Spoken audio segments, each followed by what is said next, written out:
शुरुआत करते हैं हम लोग करंट की। देखिए, आज हम लोग एक व्यक्ति के विषय में जानेंगे जिसका नाम है फिलेमान यांग। जिसका नाम है फिलेमान यांग, उसी के विषय में जानेंगे, वहीं से शुरुआत करते हैं।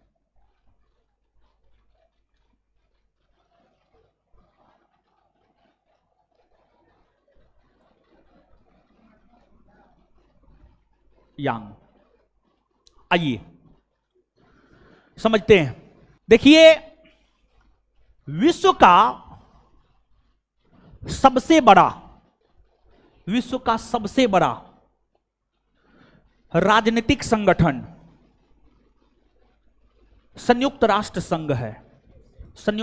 संघ है। यूनाइटेड नेशन ऑर्गेनाइजेशन है, यूएनओ है, यूनाइटेड नेशन ऑर्गेनाइजेशन।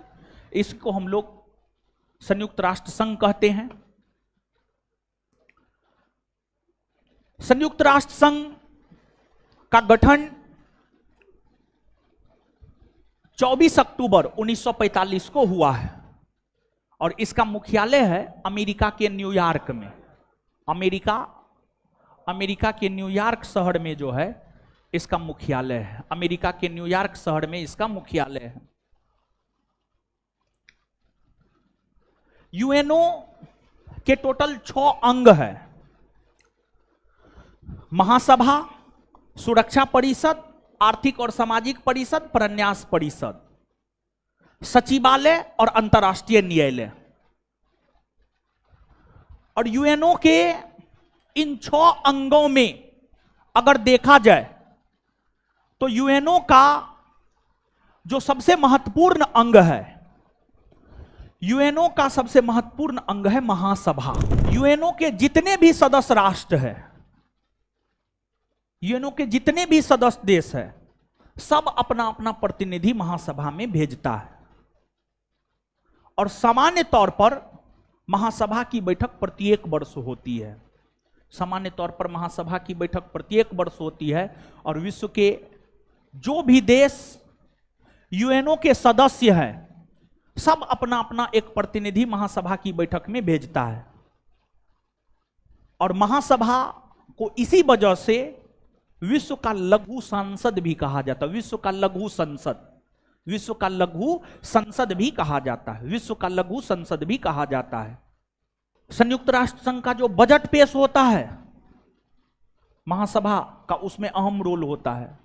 सबसे महत्वपूर्ण संगठन है महासभा महाराज, सबसे महत्वपूर्ण संगठन है महासभा।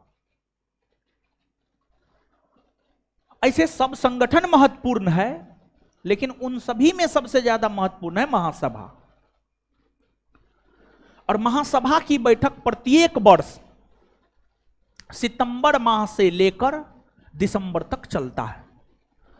सितंबर माह से लेकर दिसंबर माह तक प्रत्येक वर्ष महासभा की बैठक आयोजित होती है। 2024 में महासभा के 79 सत्र, 79वां सत्र, महासभा के 79वां सत्र की बैठक 10 सितंबर 2024 से प्रारंभ होने हैं। संयुक्त राष्ट्र महासभा के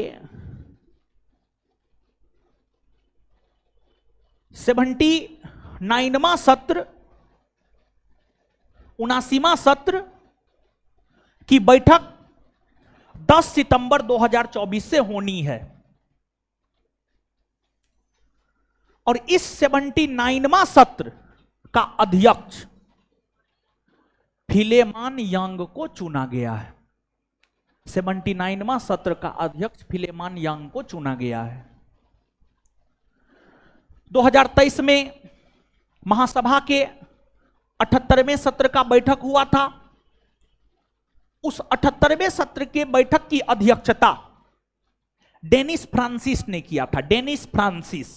डेनिस फ्रांसिस ने किया, डेनिस फ्रांसिस ने। वहीं महासभा के 79वें सत्र का बैठक जो 10 सितंबर 2024 से होना है, इसका अध्यक्ष फिलेमान यांग को चुना गया है। फिलेमान यांग की अगर हम लोग बात करें तो ये अफ्रीका महादेश में एक देश है कैमरून, यहां है नाइजीरिया के नीचे, नाइजीरिया के दक्षिण में, यहां पर है कैमरून, यहां पर है कैमरून, कैमरून। और गैबोन के ऊपर, गैबोन और नाइजीरिया के बीच में यहां पर है कैमरून। कैमरून देश के ही पूर्व प्रधानमंत्री, अफ्रीका महादेश के कैमरून देश के ही पूर्व प्रधानमंत्री रहे हैं फिलेमान यांग, फिलेमान यांग। इन्हें ही जून 2024 में, फिलेमान यांग को ही जून 2024 में 79वां सत्र, महासभा के 79वां सत्र के अध्यक्ष के तौर पर सर्वसहमति से चुना गया है, सर्वसहमति से चुना गया है।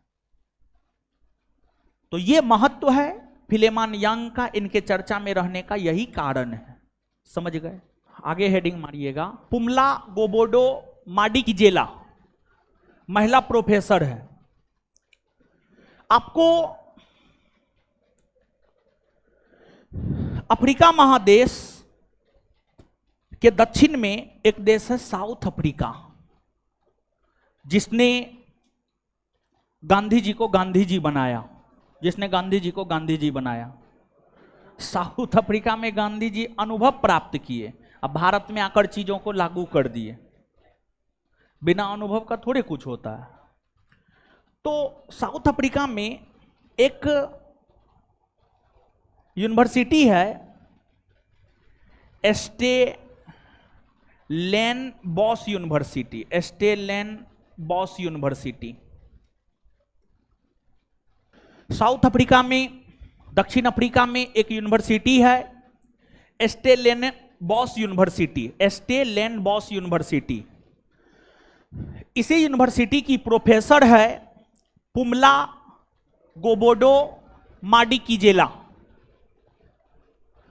यह चर्चा में इसलिए रही है क्योंकि इन्हें 2024 का, इन्हें 2024 का टेम्पल्टन पुरस्कार मिला है। इन्हें 2024 का टेम्पल्टन पुरस्कार मिला है। इन्हें 2024 का टेम्पल्टन पुरस्कार मिला है, इसी वजह से यह चर्चा में रही है। और देखिए, यह जो पुरस्कार है अमेरिका के उद्योगपति के द्वारा, अमेरिका के एक उद्योगपति के द्वारा यह पुरस्कार 1972 में शुरू किया गया है। अमेरिका के एक उद्योगपति के द्वारा यह पुरस्कार 1972 ईस्वी में शुरू किया गया है। यह पुरस्कार धर्म के क्षेत्र में, धर्म के क्षेत्र में दिया जाता है। धर्म के लिए असाधारण योगदान हेतु यह पुरस्कार प्रत्येक वर्ष दिया जाता है। और इस पुरस्कार को धर्म के क्षेत्र में दिया जाने वाला नोबेल पुरस्कार भी कहा जाता है। इस पुरस्कार को धर्म के क्षेत्र में दिया जाने वाला नोबेल पुरस्कार भी कहा जाता है। और इस पुरस्कार में जो राशि दिया जाता है, नोबेल पुरस्कार के राशि के समान ही इस पुरस्कार में राशि दिया जाता है। तो एक प्रकार से धर्म के क्षेत्र का नोबेल पुरस्कार भी आप इसे कह सकते हैं। और इन्होंने जो शोध की है, इनके द्वारा जो शोध किया गया है पुमला गोबोडो किजेला के द्वारा, कि मतलब मानव जो है संघर्षों के बावजूद, संघर्षों के बावजूद, परेशानियों के बावजूद किस प्रकार एक साथ रहता है। जैसे इसको देखिए, इसको हम ऐसे समझते हैं कि जैसे विवाह होता है, विवाह में एक दहेज प्रथा का प्रचलन है। मतलब देखिए, लड़का दहेज लेता है लड़की पक्ष से, और दहेज लेता है जो कि गलत है, संवैधानिक तौर पर भी गलत है, कानूनी तौर पर भी गलत है, हर तौर पर गलत है। दहेज लेता है लड़की पक्ष से और उसी लड़की पक्ष के यहां छाती तान के बाराती लेकर जाता है। मतलब कितना, थोड़ा सोच करके देखिए, थोड़ा डेप्थ में सोच करके देखिए चीजों को। मतलब जिससे हम पैसा ले रहे हैं उसके सामने कैसे छाती ठोक कर जाएंगे। मतलब जो इनका शोध है समझिएगा, कि मतलब लड़का लड़की से शादी करने के लिए 25 लाख 30 लाख दहेज ले रहा है और उसी के साथ हंसी खुशी से जीवन जी रहा है। ये कौन बात हुआ? आप समझ पा रहे हैं हम क्या बोल रहे हैं? मतलब जो है मानव कैसे संबंधों को, इतनी जटिल प्रक्रियाओं के बीच भी आपसी संबंधों को बना करके रखता है। और इसको ऐसे भी समझिएगा, मतलब एक बात बताइए, मतलब संसार को थोड़ा समझिए। मतलब इनका शोध बड़ी जबरदस्त है, जहां तक हम इनके शोध को समझ पाए। ईश्वर सबके लिए एक समान है।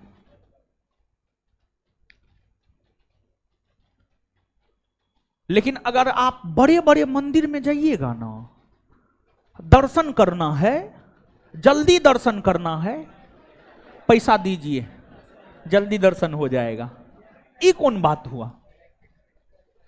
तो इन्हीं सब चीजों को लेकर इनका शोध है, समझे।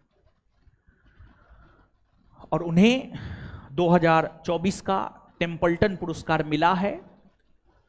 इस पुरस्कार की स्थापना हुई है 1972 ईस्वी में, और यह पुरस्कार पहली बार 1973 में दिया गया, और 1973 में यह पुरस्कार मदर टेरेसा को मिला है। मदर टेरेसा को, जो भारतीय नागरिक भी है। कई सारे भारतीय नागरिक हैं जिन्हें यह पुरस्कार मिला है।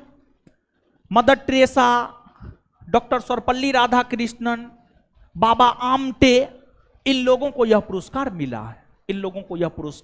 मिला है। चलिए आगे, भर्तृहरि महताब और ओम बिरला। देखिए, आप सब लोग जानते हैं 18वीं लोकसभा का चुनाव संपन्न हुआ है 4 जून 2024 को। 19 अप्रैल 2024 से 1 जून 2024 के बीच मतदान हुआ 7 चरण में। रिजल्ट आया 4 जून 2024 को, और फिर 18वीं लोकसभा का गठन हुआ। 18वीं लोकसभा के अंतर्गत प्रोटेम स्पीकर मतलब अस्थायी अध्यक्ष भर्तृहरि महताब को बनाया गया। ये बीजेपी के टिकट पर कटक ओडिशा में पड़ता है, कटक से 18वीं लोकसभा के चुनाव जीते हैं, लोकसभा के सदस्य बने हैं। और भर्तृहरि महताब के विषय में कहा जाता है कि इन्होंने लगातार 7 बार लोकसभा का चुनाव जीता है, लगातार 7 बार लोकसभा का चुनाव जीता है। तो बीजेपी के तरफ से एक वरिष्ठ सदस्य होने के नाते भर्तृहरि महताब को प्रोटेम स्पीकर के तौर पर नियुक्त किया गया, और प्रोटेम स्पीकर की नियुक्ति राष्ट्रपति करता है और उसे शपथ राष्ट्रपति दिलाता है। प्रोटेम स्पीकर की नियुक्ति राष्ट्रपति करता है और उसे शपथ भी राष्ट्रपति दिलाता है। द्रौपदी मुर्मू ने प्रोटेम स्पीकर के तौर पर भर्तृहरि महताब को नियुक्त की और इन्हें शपथ दिलाई, और फिर ये लोकसभा के नवनिर्वाचित सदस्यों को शपथ दिलाने का काम किया। प्रोटेम स्पीकर का सबसे प्रमुख काम होता है लोकसभा के नवनिर्वाचित सदस्यों को शपथ दिलाना, और लोकसभा के नवनिर्वाचित सदस्य शपथ लेने के बाद ही लोकसभा की कार्यवाही में भाग लेते हैं। तो लोकसभा के नवनिर्वाचित सदस्यों को शपथ दिलाने हेतु ही प्रोटेम स्पीकर की नियुक्ति की जाती है, और 18वीं लोकसभा के अंतर्गत प्रोटेम स्पीकर के तौर पर नियुक्त भर्तृहरि महताब को किया गया। और जब इन्होंने लोकसभा के नवनिर्वाचित सदस्यों को शपथ दिला दिया, तत्पश्चात लोकसभा के अध्यक्ष पद के लिए चुनाव हुए, और एनडीए गठबंधन ने लोकसभा के अध्यक्ष पद को लेकर अपना उम्मीदवार ओम बिरला को घोषित किया, और इंडिया गठबंधन ने के सुरेश को लोकसभा के अध्यक्ष के चुनाव में उतारा। लेकिन बहुमत एनडीए गठबंधन के पास होने की वजह से ध्वनि मत से ओम बिरला 18वीं लोकसभा के अध्यक्ष बने। ओम बिरला 18वीं लोकसभा के अध्यक्ष बने।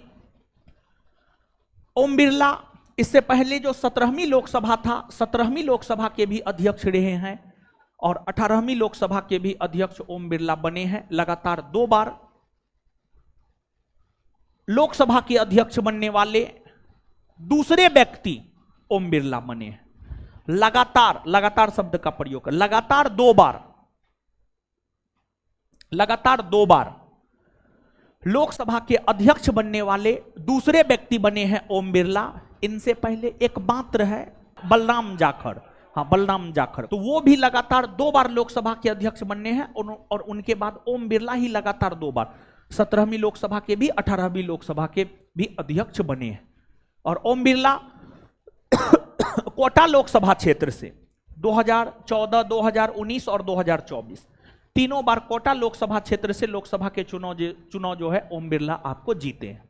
समझ गए? चलिए अब जो है आगे हेडिंग मारिएगा श्रीनगर। देखिए, जो जम्मू कश्मीर केंद्र शासित प्रदेश है, जम्मू कश्मीर केंद्र शासित प्रदेश का ही राजधानी नगर है श्रीनगर शहर को महान मौर्य सम्राट अशोक ने बसाया था, और यह झेलम नदी के तट पर है। झेलम नदी के तट पर है। जून 2024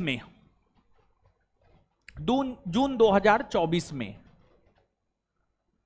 श्रीनगर को शिल्प नगरी का दर्जा दिया गया है। जून 2024 में श्रीनगर को शिल्प नगरी का दर्जा दिया गया है। देखिए, एक है विश्व शिल्प परिषद, एक संगठन है उसका नाम है विश्व शिल्प परिषद, और एक संगठन है यूनेस्को।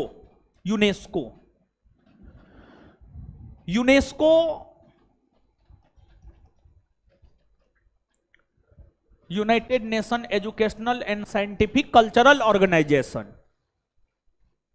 इस संगठन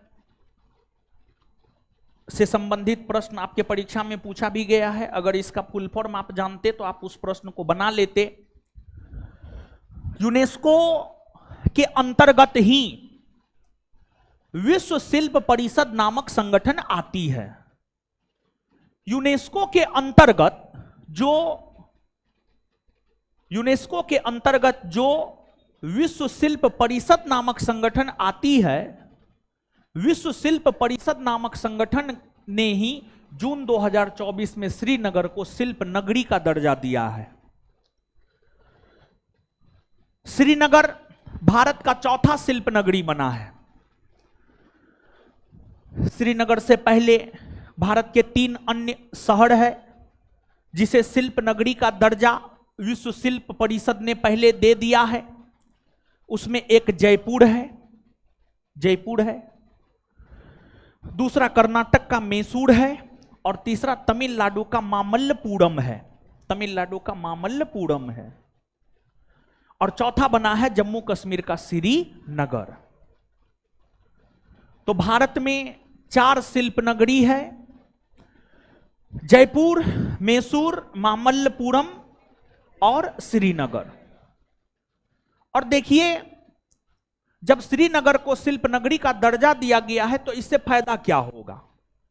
इससे फायदा यह होगा, शिल्प उद्योग, हस्तशिल्प उद्योग, हथकरघा उद्योग, मतलब हाथ से बनाया गया वस्तु, हाथ से बनाया गया वस्तु, हस्तशिल्प उद्योग में वही सब वस्तु होता है, हथकरघा उद्योग में हाथ से बनाए गए वस्तु ही होते हैं। तो इससे श्रीनगर में हस्तकरघा उद्योग, हस्तशिल्प उद्योग को प्रोत्साहन मिलेगा, और हस्तशिल्प उद्योग और हस्तकरघा उद्योग कुटीर उद्योग की श्रेणी में आता है, छोटे उद्योग की श्रेणी में आता है। और छोटा छोटा उद्योग भी रोजगार का एक बड़ी अहम सोर्स होता है, समझ गए।